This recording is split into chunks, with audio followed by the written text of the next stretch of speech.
네, 추석 연휴입니다. 오랜만에 온 가족이 한자리에 모여서 즐거운 아침 식사도 지금 하고 계신 가족들도 계실 것 같고요.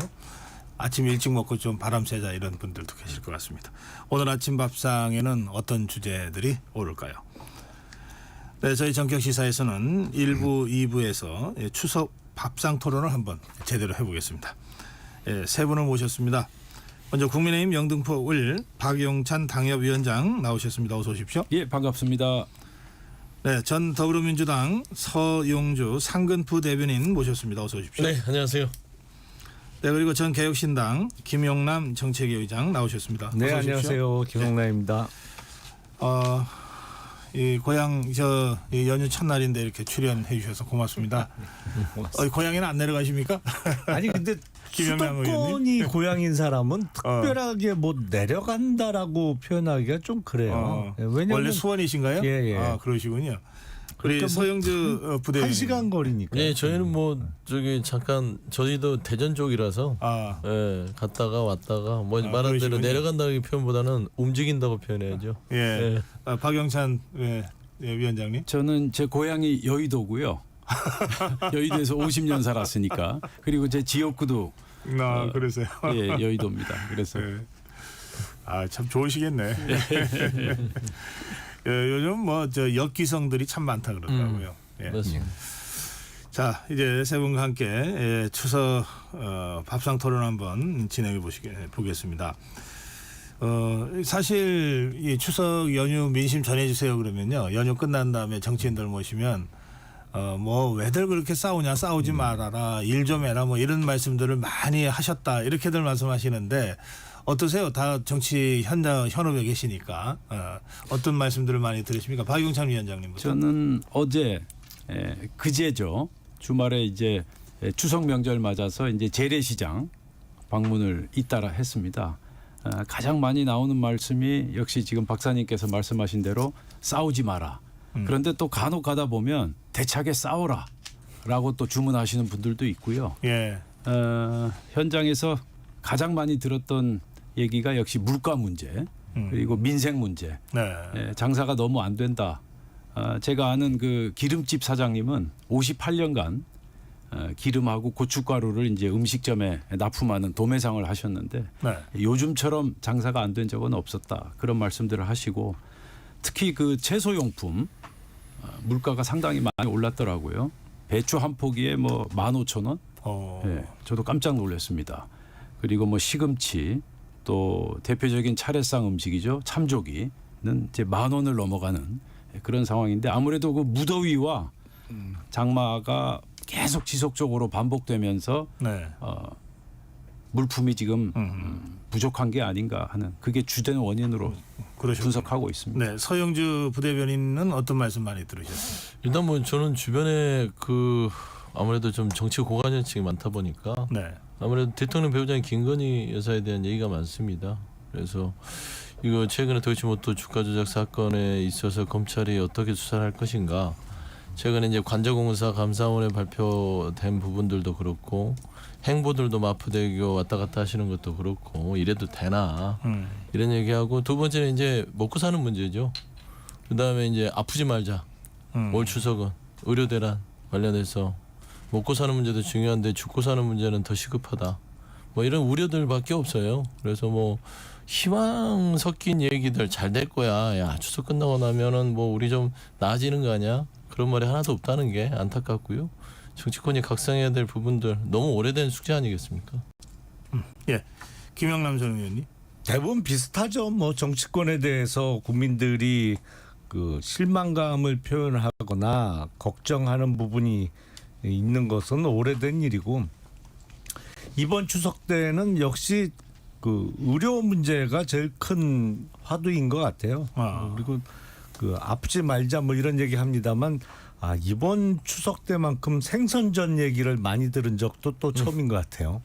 생선전 조심해서 먹어야 된다고. 근데 그래서 정치인의 말 한마디가 참 중요하고 신중하게 해야겠다. 이게 자칫 와전되기는 생선전을 먹지 말아야 된다로 좀 잘못 전달된 측면이 있어서 제가 그랬거든요, 방송에서. 아니 그 생선 대목 때 많이 파셔야 되는 분도 있는데 그렇게 잘못 전달되면 안 되는 거 아니냐. 그러니까 조심해서 많이 드시라. 뭐 지금 그렇게 얘기했는데. 말씀하신 부분이 이재명 대표가 한 얘기입니까? 아니요. 그 누가 한 저희 얘기입니까? 개혁신당의 이주영 의원이 왜 의사 출신? 예. 뭐라고 그런 거예요? 인터뷰 네. 나와서 생선전 먹다가 특히 어르신들이 가시 같은 거 걸리면 응급실로 가서 빨리 해야 되는데 그 지금 응급실 사정이 녹록지 않으니 조심하셔야 된다. 뭐 그런 그렇군요. 취지로 이야기를 했는데 그 생선전 얘기가 생각보다 많은 분들이 말씀을 하시더라고요. 그 말씀 나오니까 제가 이 가시가 목에 걸리면 보통 이제 어른들은 밤 꿀꺽 삼켜라 네. 자꾸 이러시잖아요. 그거가 진짜 위험하답니다. 일단 병원에 그렇죠. 가야 된대요. 네. 이게 점점 깊이 파고들기 때문에 그래서 별것 아닌 것 같지만 실제로 응급실로 빨리 가야 되는 그런 일이라고는 합니다. 예. 예. 자, 22대 국회가 다른 어느 국회보다도 더 그 시작부터 이 시끄럽다, 정쟁이 치열하다 이런 말씀들을 많이 하십니다. 국회의원 경험이 있으시니까 우리 김영남 전 의원부터 왜 22대 국회가 이렇게 됐는지 좀 말씀을 시작해 주실까요? 이거는 22대 들어와서 갑자기 바뀐 현상은 아닌 것 같고요.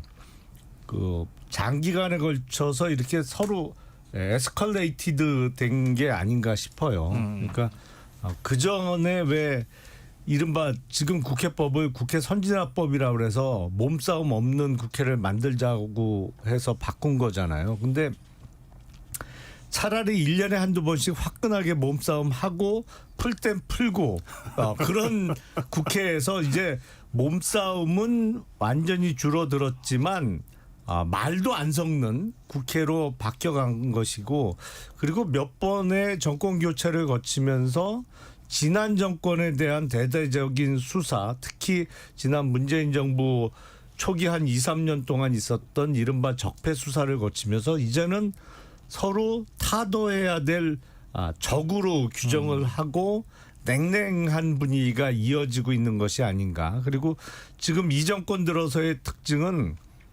지난 정권에 대한 수사를 오히려 초반기 뭐 한 2년 동안 하고 끝내는 게 아니고 2년 지난 다음에 이렇게 필요할 때마다 꽃감 빼먹듯이 뒤늦게 시작하고 있다는 것이죠. 지금 문재인 전 대통령 가족에 대한 수사도 그렇고 그 수사의 필요성이 없다는 게 아니고 왜 지금 하냐. 그러니까 그러면서 서로에 대한 신뢰가 전혀 없는 대치 국면이 계속 그 대치 국면이 그냥 발전하고 있는 상황이 아닌가 싶습니다.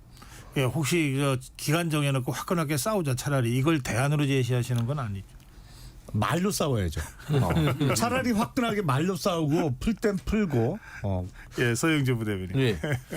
뭐 참 그 화끈하게 몸으로 싸우자는 말을 오죽하면 그러겠어요. 김영남 의원께서. 근데 국민들도 차라리 그런 생각이 있을 것 같아요. 그러니까 이게 뭐 생산적인 말싸움이 아니라 말꼬리를 잡는 거예요. 그러면 말꼬리에다가 덧붙여서 단어를 가지고 그러니까 조금 과격한 단어들이 있잖아요. 인신공격성 단어들. 굳이 그런 단어를 가지고 자극을 하고 상대를 그리고 나서 말도 섞기 싫다라는 부분들이 되는 것인데 일단 건 현상인 거 가지고요. 구조적인 문제 같아요.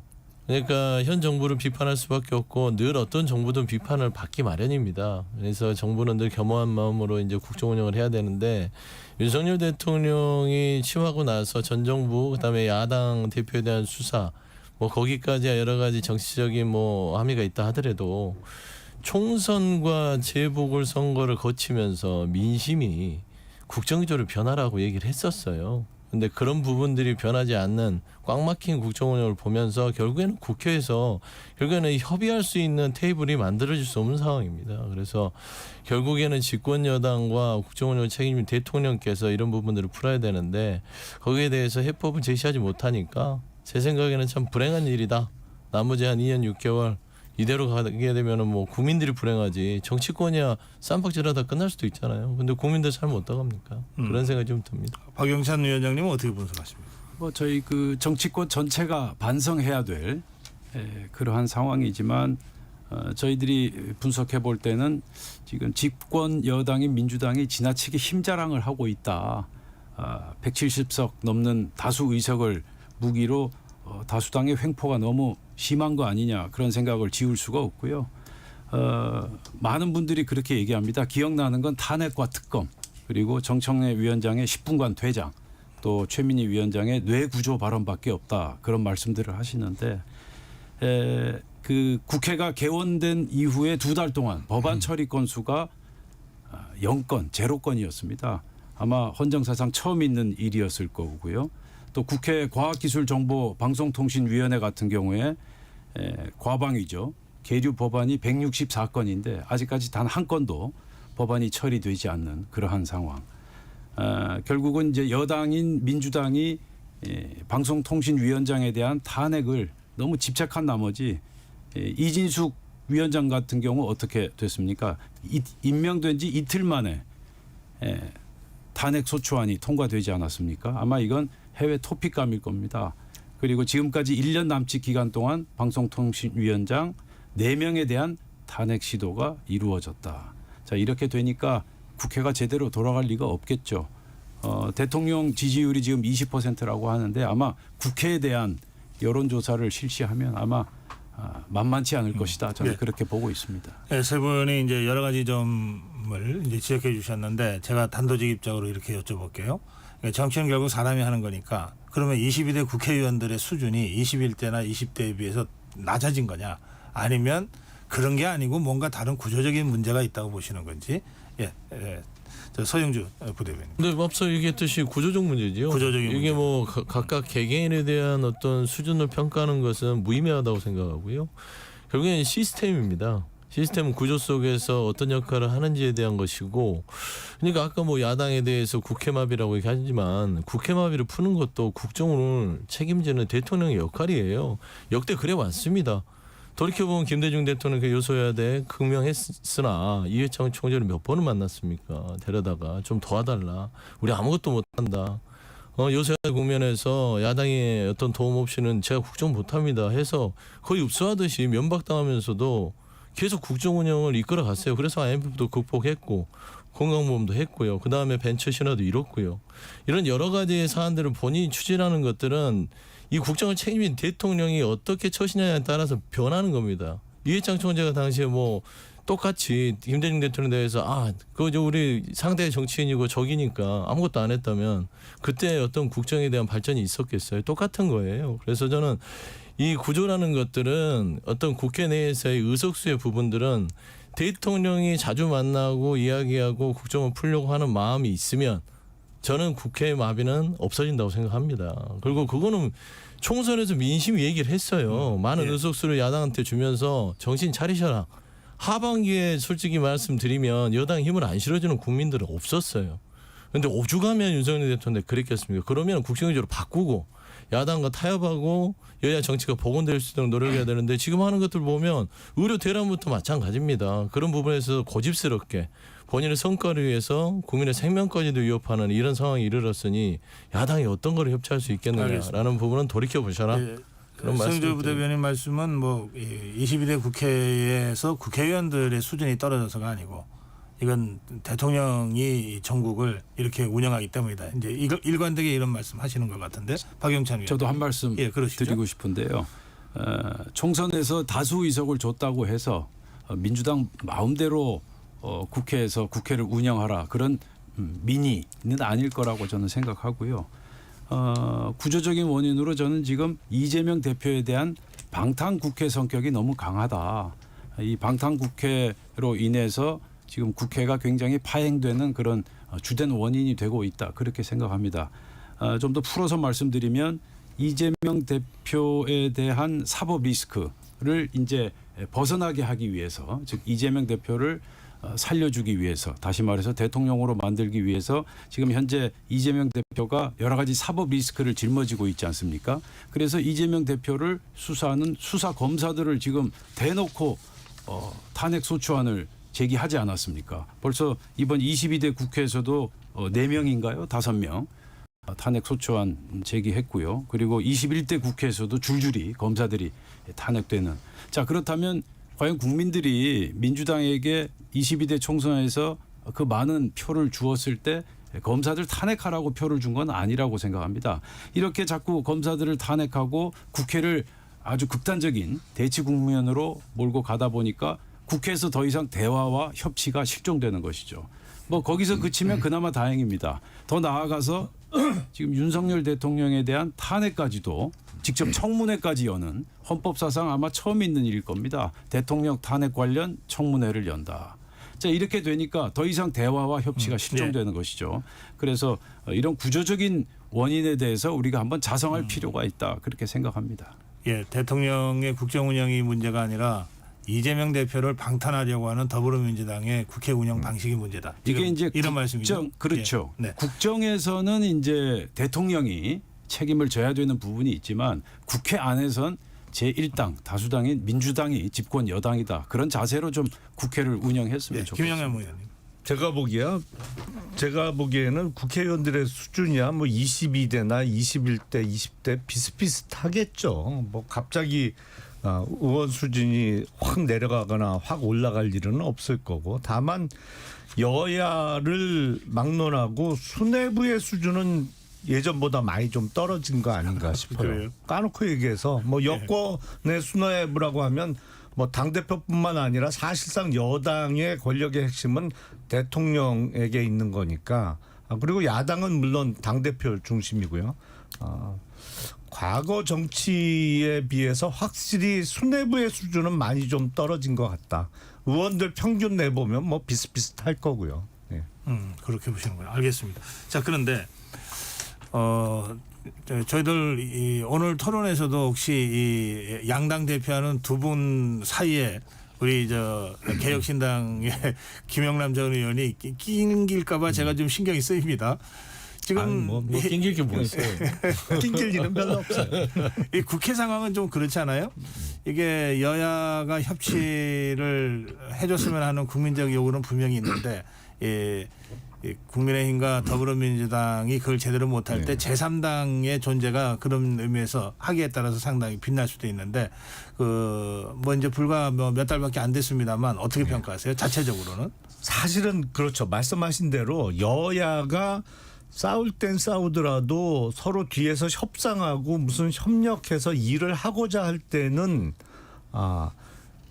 작은 당도 조금 존재 의미를 부각시킬 수가 있죠. 네. 가운데 서서 양측의 어떤 협상안을 이끌어낸다든지 아니면 뭐 보다 나은 쪽으로 보다 합리적인 방안을 제시하는 쪽으로 힘을 합쳐서 해낼 때 소수당의 의미가 있는 건데, 지금 민주당은 뭐 어느 당의 협력을 굳이 바라지 않을 정도로 절대 다수석을 점유하고 있고, 여당은 사실은 여당 쪽에 힘을 보태주기에는 무슨 합리적인 안을 내놓은 거를 거의 보질 못했어요. 그러다 보니까 소수당이 의미가 점점 작아지는 존재 의미를 찾기가 어려운 상황이 지금 특히 22대 국회 와서는 지속되고 있는데, 이게 어디서부터 풀려야 될지는 잘 모르겠습니다.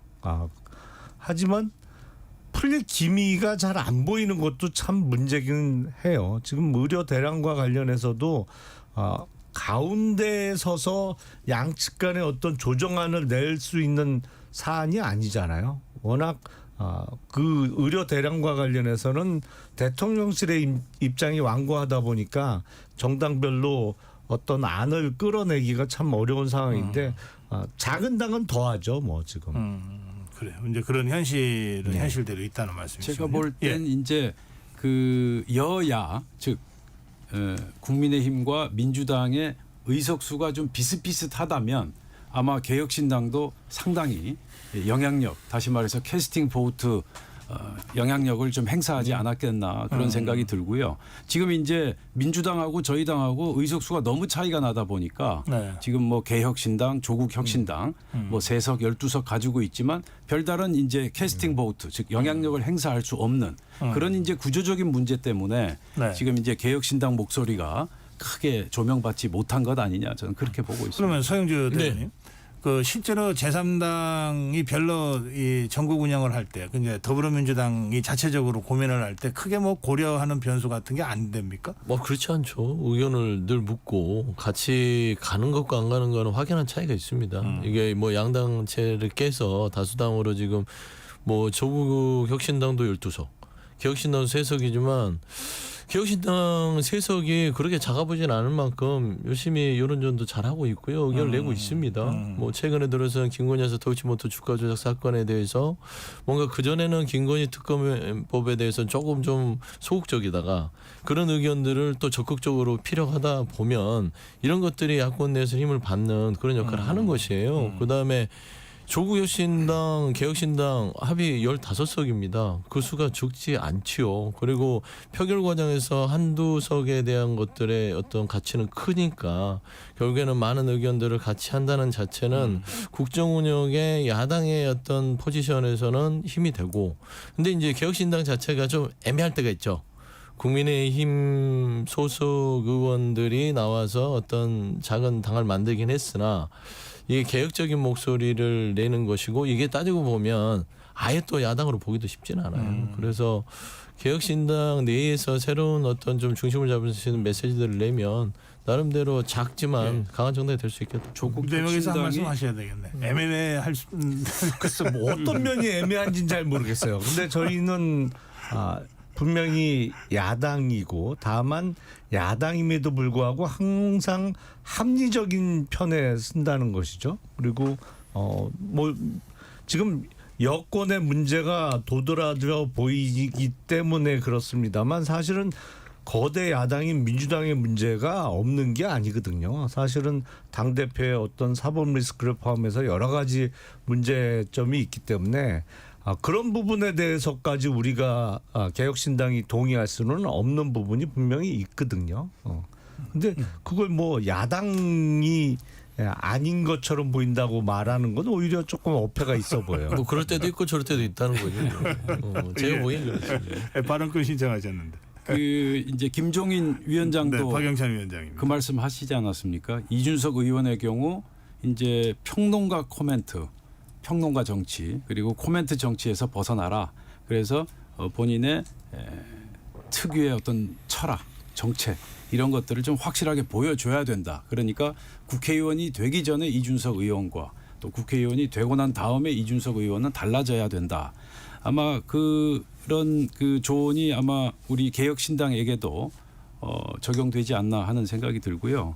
저는 장기적으로 개혁신당은 저희 당하고 결국 정책적 더 나아가서 정치적 연대를 할 수 있지 않겠나 하는 그런 조심스러운 전망도 해봅니다. 웬고하니 국민의힘으로 돌아와라 이런 말씀까지는 그렇죠. 아니고요. 그겁니까? 그러니까 지금 당장 돌아오라 얘기하는 건 좀 무리라고 보고요. 지금 김용남 의원님 이렇게 오늘 오랜만에 뵈면서 정말 참 저희 당의 보석 같은 존재였는데 오늘 오래간만에 이렇게 뵈니까 그 생각이 절로 나더라고요. 예. 그 개혁신당이 주체가 돼서 국힘을 흡수 합당하는 거는 생각해 볼 수 있겠는데 그 그림이 제일 낫죠.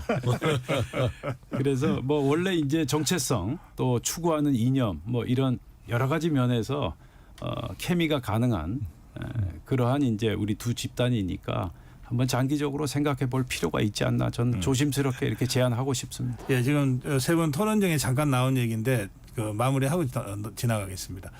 그 도이치모터스 주가 조작 사건 2심 재판의 결과에 따라서 개혁신당 쪽이 기존의 김건희 여사 특검법에 대한 기존의 조금 소극적인 입장이 좀 적극적으로 바뀌는 것 같다. 이런 취지의 말씀 아까 하셨나요? 네, 허나 그렇습니까? 대표가 그 얘기를 했더라고요.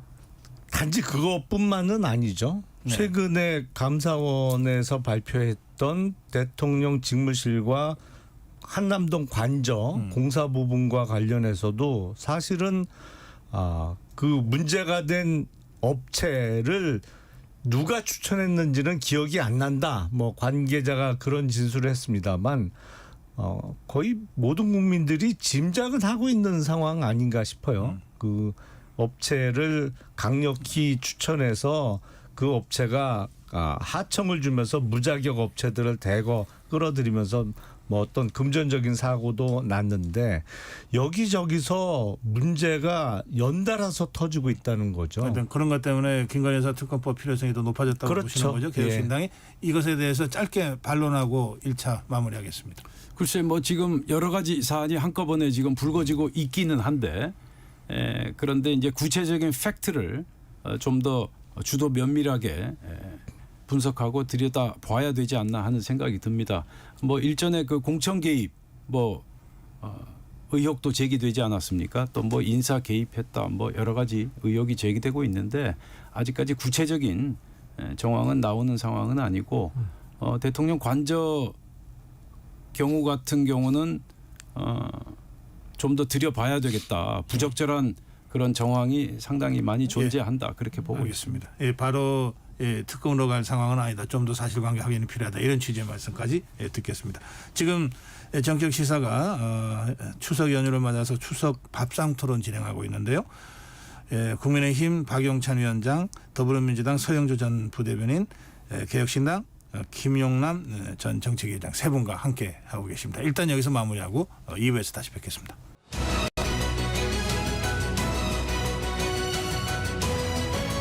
추석 연휴 특집 추석 밥상 토론 진행하고 있습니다. 국민의힘 박용찬 위원장, 더불어민주당 서영조 전 부대변인, 그리고 개혁신당 김용남 전 정책위원장 세 분과 함께합니다. 이번에는 그 22대 국회 불과 몇 달 안 됐습니다만 워낙 가파르게 정쟁이 계속되고 있어서 근데 그 과정에 이제 국회의원들이 국회에서 한 발언 하나 때문에 사실은 좀 이 협치 분위기가 확 좀 냉각되기도 하고 이런 경우들이 더러 있었습니다. 그래서 어느 국회의원의 어떤 말이 그 전체적으로 이 22대 국회에서 좀 문제가 된다고 생각하시는지 이건 여야가 다 있을 수 있기 때문에 구체적으로 한 국회의원의 발언만을 좀 차례로 한번 지적해 주시면 어떨까 싶은데요. 어느 분이 먼저? 박용찬 위원장님 먼저 하시죠. 저는 지난 6월인가요? 그 최상병 특검법안 청문회장에서 나온 발언 굉장히 충격적이었는데 그 박지원 의원 한 발로 두 손 들고 서 있어라 하는 발언. 저는 이 발언이 사실 언론에서 크게 주목받지는 않았는데 저는 사실 굉장히 충격을 받았습니다. 정청래 위원장이 이제 해병대 삼성 장군인 임성근 사단장과 국방부 장관 밖으로 10분간 퇴장해라 이렇게 얘기했더니 나가고 있는 삼성 장군과 전임 국방부 장관에게 한 발로 두 손 들고 서 있어라 이렇게 뒤통수에 대고 크게 소리를 치시더라고요. 과연 그 5선 국회의원 그리고 또 장관까지 하시고 또 국가정보원장 대통령 비서실장까지 하신 분이 국회 안에서 공식적으로 이런 발언을 할 수 있었는가. 정말 그 대한민국 국군에 대해서 국군 장성들을 능욕하는 정말 있을 수 없는 발언이다. 그렇게 생각하고요. 얼마나 많은 군인들이 자괴감이 들었겠습니까? 더군다나 다들 아시는 것처럼 박지원 의원은 북한 측에 4억 5천만 달러 불법 송금한 혐의로 구속까지 되시지 않았습니까? 특히 국가 안보에 대해서는 좀 더 엄중하고 신중해야 되는 그러한 분인데 매우 적절치 않은 발언이었다. 저는 그렇게 생각합니다. 네, 이번에는 서영주 부대변인. 뭐 일단 뭐 특정 의원을 거론하기는 조금은 부적절한 것 같아요. 그런데 이제 저희가 이제 쉽게 영상에서 많이 접했던 그 어떤 여야 간의 그 발언 중에 단어로만 얘기를 좀 드리면 최근에 그 뭐 법사위에서 일이 많이 벌어졌죠. 그렇지 않습니까? 뭐 그 위원장한테 국민의힘 의원들이 악당이다. 빌런 얘기를 했더니 정청래 위원장께서 꼬봉이냐 당신들은. 그러니까 빌런 꼬봉 이런 부분들. 그다음에 그 국민의힘 강모 의원이셨죠. 그분이 했던 말이 민주당을 주고 레닌. 강선영. 뭐 이름을 거론하기 싫어서 안 하는 겁니다. 그래서 강모 의원께서 뭐 괜찮습니다. 이게 뭐 다 공개적인 발언인데. 그래서 뭐 레닌을 얘기하면서 결국에는 뭐 스탈린 민주당을 어떤 스탈린 공산주의 당으로 지칭하는 것들은 결국은 대화를 하기 위해서는 상대를 존중해야 돼요. 그래서 예전에 뭐 우리가 늘 하지만 존경하는 상대 의원들한테 늘 발언 전에 그렇지 않습니까? 존경하는 모모 의원님. 이게 꼭 존경하지 않더라도 그런 부분들을 붙여가면서 언어의 품격들을 드리블해 왔던 것이거든요. 근데 최근에는 그냥 그 단어를 지켜가면서 대화하지 말자. 말싸움하고 끝내자 이런 식이라서요. 언어의 품격은요. 늘 국회의원들 특히나 국민들이 보고 있기 때문에 삼가 여야를 막론하고 하셔야 되지 않겠냐.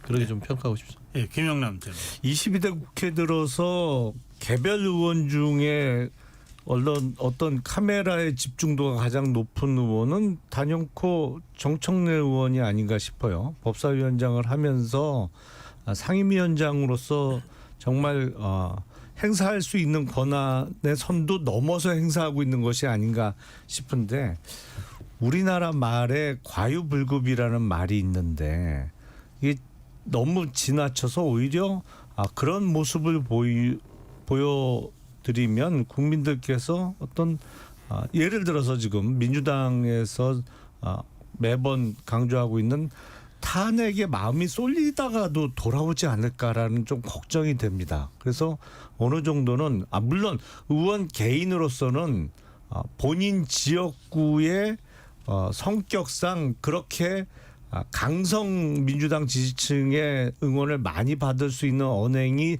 정치적으로 도움이 될지는 잘 모르겠습니다만 전체적으로 보면 오히려 좀 마이너스 효과가 큰 거 아닌가? 예. 지금 22대 국회에서 많은 기자들도 그렇게 얘기를 해요.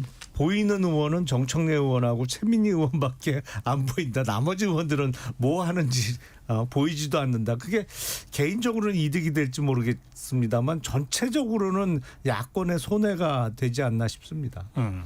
지금 우리 김영남 전 의원 말씀은 결국 팬덤 정치의 그 폐해 한계점까지 지적해 주신 건데 실제로 이런 좀 거친 말 이런 말들을 이렇게 사용을 한 국회의원들이 자기네 진영의 강성 지지자들로부터는 막 열광적인 지지를 받고 환호를 받고 또 실제로 뭐 전당대회 같은 때 영향도 받고 막 이러고 있잖아요. 이 팬덤 정치에 대해서 짧게라도 한 말씀씩 듣고 지나가야 되겠습니다. 예, 서영주 전 대표님. 근데 팬덤 정치라는 것들 이게 그냥 팬 정치는 괜찮아요. 정치인들에게는 필요한 요소입니다. 당연히 본인을 이 한 정치인을 적극 지지하고 팬심을 가지고 이분이라면 뭔가 정치적으로 어떤 상황까지 목표까지 다다랐으면 좋겠다라고 하는 부분들은 있어야죠. 근데 이제 팬덤이 된다는 거는 뭐냐면 다른 의견에 대해서 적으로 규정하는 그런 성향들입니다. 그게 이제 여야를 막론하고 극단이고 양극단의 부분들이 최근 미 대선에서도 자주 봐왔지만 대한민국도 극단으로 치우치면서요. 다름을 인정하지 못하고요. 그 다름에 대해서는 그냥 다르구나. 좀 다르니까 나하고는 조금 의견이 차이가 있고 좀 자리를 하기 싫어. 이 정도까지는 이해가 돼요. 같이 말 섞기 싫어. 근데 그 사람은 제거해야 될 대상이 돼버리는 겁니다. 팬덤 정치가. 그렇게 되면은 결국에는 대화 타협이라는 정치의 본질들이 사라지게 되는 것이고 사회가 혼탁하게 되는 것이고 결국에는 본인이 지지하는 정치인에 대해서도 마이너스가 되는 효과가 있기 때문에 저는 조금 더 당내에서도의 어떤 그런 그 팬덤 문화 자체를 좀 정화할 수 있는 여러 가지의 어떤 교육 그다음에 여러 가지 메시지들을 통해서 좀 평준화시킬 필요 있는 것 같아요. 합리적으로요. 예. 네. 그렇죠. 이 팬덤 박영찬 의원님. 정치를 하게 되면 성공한다. 그 공식이 이제 점점 더 현실화되기 때문에 이제 이런 극단적인 팬덤 정치가 많아지는 거 아닌가 그렇게 생각하고요. 그 대표적인 사례가 저는 전현희 의원의 윤석열 대통령 부부 살인자 발언이라고 생각합니다. 그때가 이제 민주당 전당대회가 한창 진행되고 있지 않았습니까? 전현희 의원께서 순위권 안에 들지 못했는데 이 윤석열 대통령 부부에 대한 살인자 발언으로 한순간에 이제 이른바 이재명 대표를 지지하는 개딸들로부터 급격한 지지를 받으면서 결국 최고위원에 당선되지 않았습니까? 결국 이제 윤석열 대통령 부부를 살인자로 만들고 본인은 최고위원이 되는 정말 웃지 못할 그런 안타까운 현실이 벌어졌는데요. 예전에 그 고 재정구 의원이 그런 발언을 했습니다. 이제 너를 죽여서 내가 사는 상극의 정치가 아니라 내가 살기 위해서라도 네가 먼저 살아야 되는 새로운 천년의 핵심은 상생의 시대가 되어야 된다. 그런 좋은 말씀을 하셨는데 팬덤 정치는 역시 득보다 실이 더 많다. 그래서 하루빨리 개선되어야 된다. 그렇게 생각합니다. 예, 김영남 의원님. 이게 21세기 들어서 처음 나타난 현상 같지는 않아요. 근데 거의 1세기가 조금 안 되는 기간 동안은 잘 안 보이던 것이 최근에 다시 도드라지게 보이고 있는 것이 아닌가 싶어요. 그러니까 예를 들어서 지금 20세기 초중반에 뭐 히틀러가 됐던 뭐 이런 정치인들이 구테타로 집권한 게 아니잖아요. 선거에서 이겨서 집권하고 그렇죠. 자기 권력을 강화해 나가면서 잘못된 방향으로 나갔던 것인데, 그러니까 그 이후에 한동안 상당히 오랜 기간 동안 반성적 고려가 있었기 때문에 그런 현상이 잦아들었다가 다시 한 8, 90년 만에 도드라지고 있는 건데, 그건 우리나라만의 현상은 아닌 것 같습니다. 최근에 전 세계적인 현상 같아요. 미국뿐만 아니라 유럽 쪽에서도 어느 한쪽에 확 치우친 그 정치인들이 집권하는 케이스들이 속속 나오고 있기 때문에 우리나라도 그런 어떤 큰 물결 속에 포함되어 있는 것이 아닌가 싶은데, 글쎄 그 지난 20세기의 큰 실패를 반복해서는 안 되겠죠. 그러니까 유권자들이 보다 좀 현명해질 필요가 있다라고 생각을 합니다. 예, 이제 이 이른바 막말 비속어 이 국회를 자꾸 경색시키는 이 부분을 먼저 짚어봤는데요. 그런가 하면 정말 올바른 의정 활동을 통해서 그 대한민국을 한 걸음이라도 반보라도 앞으로 좀 밀고 나아가려고 노력하는 의원들이 뭐 저는 그럼에도 불구하고 다수라고 생각합니다. 근데 잘 알려지지 않아요. 뉴스에 안 나오죠. 예, 그러니까 뭐 저도 언론 활동을 합니다만 그런 대목에 있어서는 사실 좀 책임을 느낍니다. 별로 재미가 없어서 보도가 안 되는지는 모르겠는데 저는 그런 거 열심히 해야 된다고 생각합니다. 네.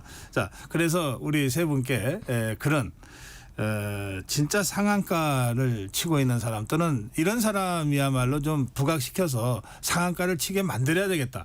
뭐 그런 인물도 좋습니다. 한 사람씩 좀 추천해 주시면 좋겠는데요. 이번에는 우리 저 서영주 부대변인부터 말씀하실까요? 네, 뭐 저도 뭐 이렇게 상한가를 줄 만한 분들을 찾기가 쉽지 않더라고요. 최근 뭐 언론에 뭐 부각되지도 않고 그리고 그 기본이잖아요. 말하자면은 기본적으로 상대를 존중하고 본인의 하는 일에 대해서 나름대로 그 뭐 발음 품격 있는 언어를 쓰는 거는 기본이기 때문에 다들 그렇게 하실 거라고 믿는데, 저는 최근에 대정부 질문에서 박지원 의원과 한덕수 총리 간의 사이의 이 대화를 보고 저는 살짝 조금 정치 복원에 대한 생각을 개인적으로 했어요.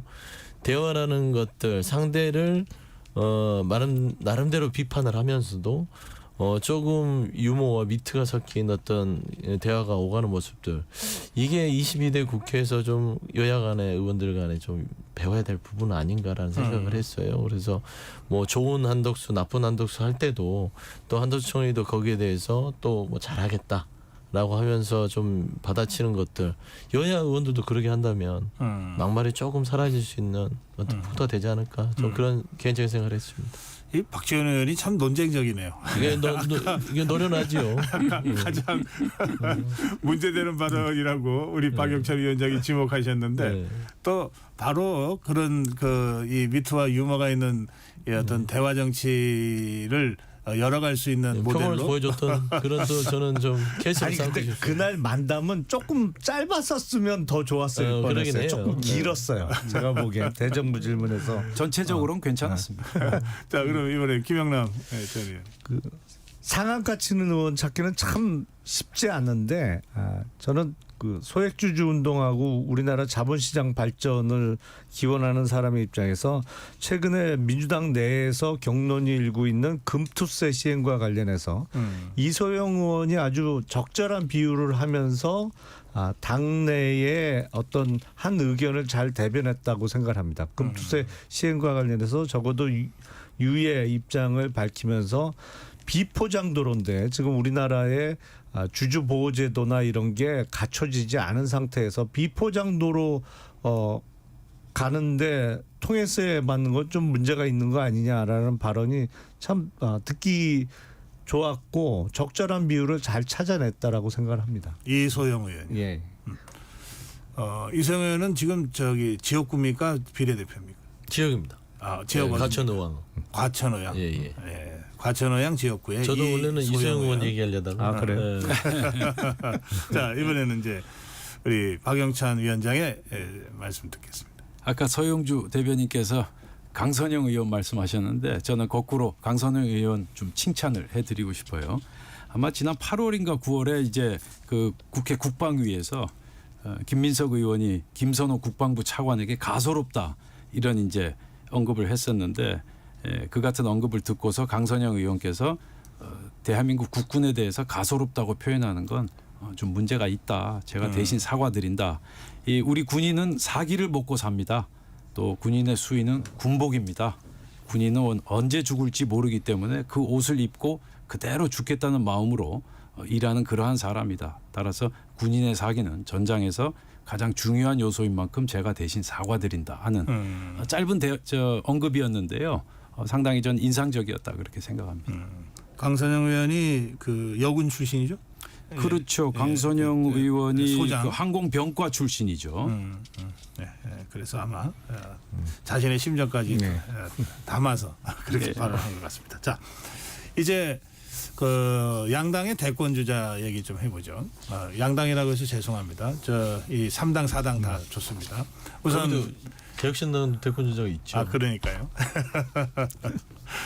자, 우선 국민의힘 이 대권 구도는 어떻습니까? 한동훈 대표가 좀 일방적으로 앞서가는 것 같다가 한동훈, 오세훈 제가 경칭 생략하고 말씀드릴게요. 뭐 이렇게 지지율이 같이 나왔다는 보도가 있었는데 그런가 하면 또 최근 들어서는 뭐 김문수 대망론이 갑자기 튀어나오기도 하고 좀 그렇습니다. 어떻게 보고 계십니까? 그렇죠. 이제 생각보다 지금 이제 대권 상황이 좀 더 빨리 왔다 그렇게 볼 수 있는데요. 얼마 전까지만 해도 이제 한동훈 중심으로 이제 대선 구도가 가는 것 아니냐 그랬는데 역시 이제 꿈틀꿈틀 지금 잠룡들이 나서기 시작했고요. 특히 오세훈 시장 같은 경우는 이제 행정가 오세훈에서 정치가 오세훈으로 지금 급격하게 지금 변화를 꾀하는 그러한 상황으로 볼 수가 있고요. 오세훈 시장이 현재 지지율을 보면 그다지 높지 않은 상황이지만 조금씩 올라가는 상향 추세를 보이고 있고 특히 오세훈 시장의 장점이라면 이제 거부감이 없다는 점. 그래서 대선 주자 지지도는 저조하지만 호감도 조사를 하면 항상 1등이 나오는 다시 말해서 이제 확장성이 매우 강하다. 그런 측면에서 상당한 강점을 가지고 있고요. 방금 전에 말씀하신 이제 김문수 장관 같은 경우도 보수층에서는 상당한 이제 열광을 하고 있는 그런 상태인데 어쨌든 지금 올해 10월 16일에 있을 재보궐선거 결과가 굉장히 중요하다. 여기서 우리가 이기느냐 지느냐에 따라서 앞으로 우리 당 내에 대선 주자들의 구성 분포도도 상당히 달라질 것이다. 저는 그렇게 보고 있습니다. 밖에서는 이제 국민의힘 내부의 이런저런 상황을 이제 박영찬 위원장이 먼저 말씀하셨는데 어떻게 보십니까? 서영주. 그러니까 이게 벌써 지금 대통령 임기가 많이 남으셨는데 대권 주자들이 거론된다는 것은 그만큼 지금 현 정국에 있어서의 대통령 인기가 없다는 것이겠죠. 그걸 반증하는 것 같고 한동훈 대표가 63% 높은 지지율로 당내에서의 입지를 공고히 하고 들어왔는데 기대에 못 미치는 부분들이 결국 오세훈 시장과의 어떤 여러 가지 수치들을 동률을 이루지 않냐라고 생각이 들어요. 근데 저는 이제 국민의힘 내부에서야 정리될 건 정리된 부분이고 제가 봐서는 갑자기 그 대구에 계신 분이 생각나요. 홍준표 시장은 갑자기 사라졌어요. 왜냐하면 본인의 대권 꿈을 위해서 한동훈 대표를 그렇게 공격을 하더니 이 거론되는 상황에서 사라지는 거 보면 정치는 아직 시간이 많이 남았기 때문에 어떻게 되는지 보고 저는 의외였던 건 김문수 장관이 그 보수 진영 내에서 나름대로의 그 후보로 거론된다는 게 상당히 일반 국민의 상식에서는 동떨어지지 않았을까 라는 좀 판단을 좀 합니다. 김영남 의원. 각 정치인이나 후보들은 장단점이 있죠. 그러니까 당내 선거에 강한 정치인이 있고 대중 선거에 강한 정치인이 있고 좀 구별되는 측면이 있습니다. 근데 국힘은 제가 보기에 가장 우선시해야 될 게 룰 세팅이에요. 왜냐하면 작년 3월에 벌어졌던 전당대회 그때 김기현 대표가 선출되는 과정에서 룰을 갑자기 바꾸고 뭐 좀 심한 표현으로 말씀드리면 전당대회 룰을 갖고 장난을 쳤잖아요.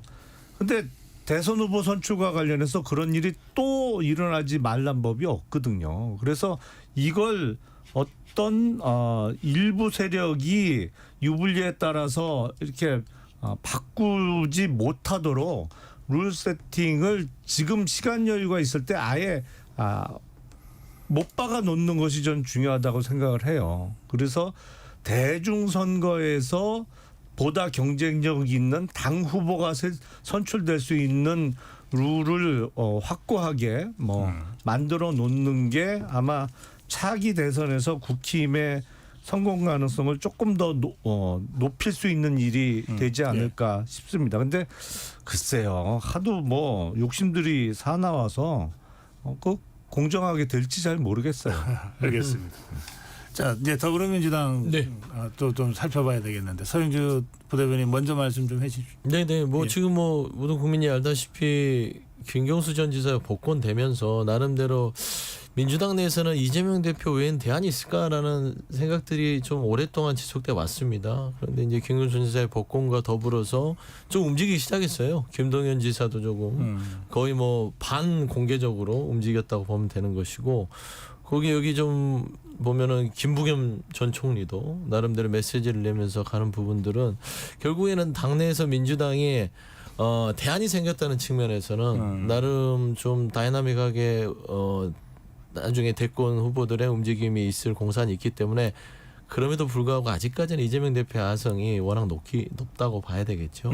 그 이재명 대표가 이제 1심 재판이 10월 경에 네네. 이제 그 1심이 나올 거라고 하는 이제 전망들인데 그렇습니다. 사법 리스크가 현실화될 경우에 영향을 줄 것이다. 아니다. 그게 1심에 불과하지 않냐. 뭐 양론이 있어요. 영향을 안 줄 수는 없죠. 그게 사법 리스크는 1심에서의 어떤 그 선거에 나갈 수 없는 어떤 그런 판결이 나온다면 당연히 당내에서는 대안을 마련하자는 얘기가 높아질 것이고 나머지 대권 주자가 지금은 많이 보이지는 않지만 네. 사법 리스크가 현실화가 돼버린다면 집권하는 게 정당의 목표 아니겠습니까? 그럴 그런 때는 대안들로서 크게 부과할 수 있다고 흔들릴 봅니다. 수도 있다. 그런 말씀이시군요. 흔들린다기보다는 크게 부각이 되면서 당내에서의 어떤 여러 가지 조정 역할은 반드시 생길 것이다. 봅니다. 김영남 의원님.